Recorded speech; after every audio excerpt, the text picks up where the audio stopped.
On est content de voir aboutir ce beau projet parce qu'on en avait besoin sur la commune. Et puis on est très content d'avoir réfléchi sur un projet avec des espaces mutualisés ou mutualisables. C'est un bâtiment qui est fait pour durer, donc c'est important que la mairie fasse les choix et que ça colle vraiment à l'image de la commune. Oui, elle nous plaît, oui, elle nous plaît. Cette vie dans cette salle, c'était vraiment un troisième personnage, cette salle, avec la troupe, avec l'orchestre et la salle et tout ce qu'on en faisait depuis le temps.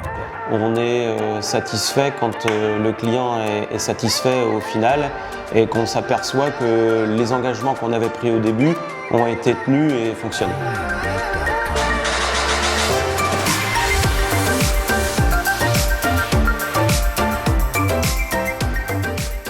Alors le contexte et le détonateur, ça a été une commission de sécurité sur l'ancienne salle des fêtes avec un avis défavorable qui nous imposait une fermeture administrative. Et donc on a vu à ce moment-là l'urgence de pouvoir de réfléchir à un nouveau projet.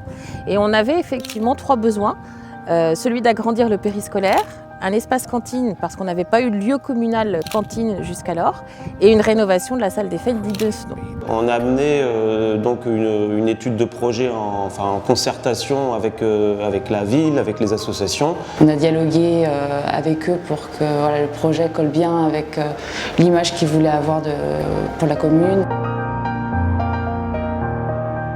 La contrainte particulière, c'était d'augmenter la capacité d'accueil de la salle des fêtes. Le cabaret, donc, est l'élément phare un peu du fonctionnement de cette salle, arrivait à saturation, ça posait des problèmes de sécurité. Donc il a fallu qu'on agrandisse cette salle sans toucher à sa coque d'origine. Donc on a réalisé une extension plus basse à rez-de-chaussée en créant un énorme frangement dans le mur en pierre. Donc ça a été le sujet technique le plus important qu'il a fallu apporter.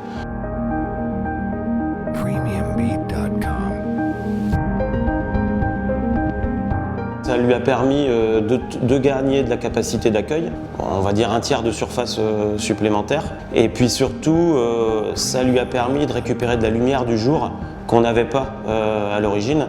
C'est-à-dire que c'était une salle qui était complètement opaque, qui était dédiée théâtre, cinéma, voilà, mais avec un frein à l'utilisation de jour. Aujourd'hui, avec le nouveau projet, la salle permet d'avoir une utilisation de jour et de nuit.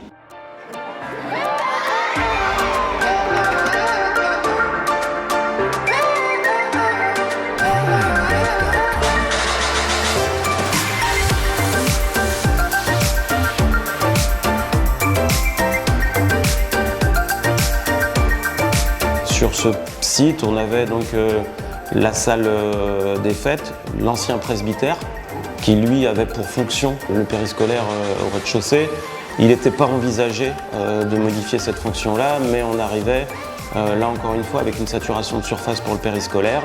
Donc l'idée, ça a été de continuer cette matrice en fait architecturale neuve qui vienne se brancher sur le périscolaire, l'ancien presbytère, en offrant du coup une entrée différente pour les enfants du périscolaire, mais une jonction directe, c'est-à-dire que les enfants n'ont pas à sortir pour aller à la cantine. Donc voilà, on est vraiment dans un complexe intégré.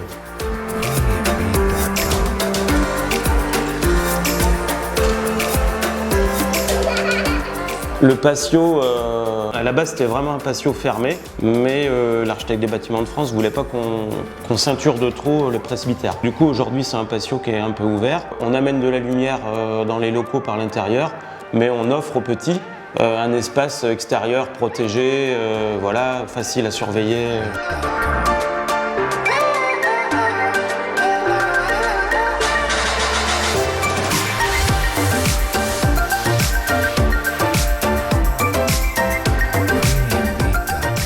L'autre sujet, ça a été d'intégrer au projet la cantine, donc qui existait déjà sur site, mais avec des cuisines qui étaient plus aux normes.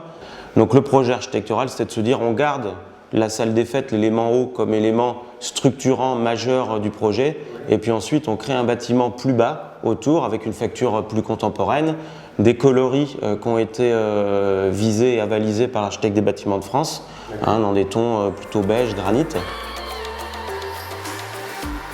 On retrouve une salle de cantine aux normes, fonctionnelle, lumineuse, et puis surtout qui permet là encore une fois d'augmenter la capacité d'usage de la salle des fêtes, puisque quand on utilise pour la salle des fêtes la salle plus son bar, on peut remettre le bar dans la salle de la cantine.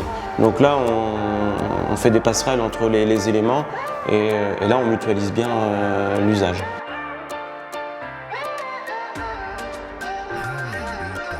Alors les coûts de construction ont été tenus à peu près globalement, on va dire. On est sur un budget d'1 150 000 € hors taxe avec de nombreuses subventions, qu'elles soient de l'État via la préfecture, le conseil départemental, la communauté de communes et puis la CAF aussi, le CIDEV, qui nous ont bien aidés à pouvoir monter notre plan de financement.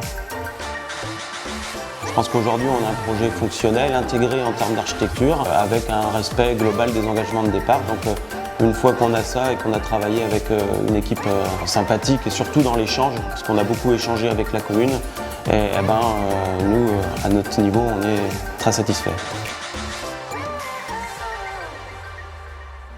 Dans le travail au niveau de l'association qu'on fait, on s'adapte à l'outil qu'on a. Et c'est ce qu'on fait depuis 25 ans. Donc on s'adaptait à cette salle qu'on va dire ancienne, qu'on avait triturée, manipulée, avec des trous, avec des équipements, avec plein de choses, avec chose qu'on ne pourra plus se permettre parce qu'elle est toute belle. Donc désormais, c'est acté, on ne fera plus tout ça. On a beaucoup de travail à y faire maintenant pour nous adapter, mais elle nous plaît parce qu'elle est un poil plus grande. Elle est beaucoup plus jolie, mais en tout cas avec des cuisines beaucoup plus fonctionnelles, une partie cantine qu'on va utiliser en partie bar et qui est plus grande et qui va nous permettre de faire des choses, on l'espère, bien sympas.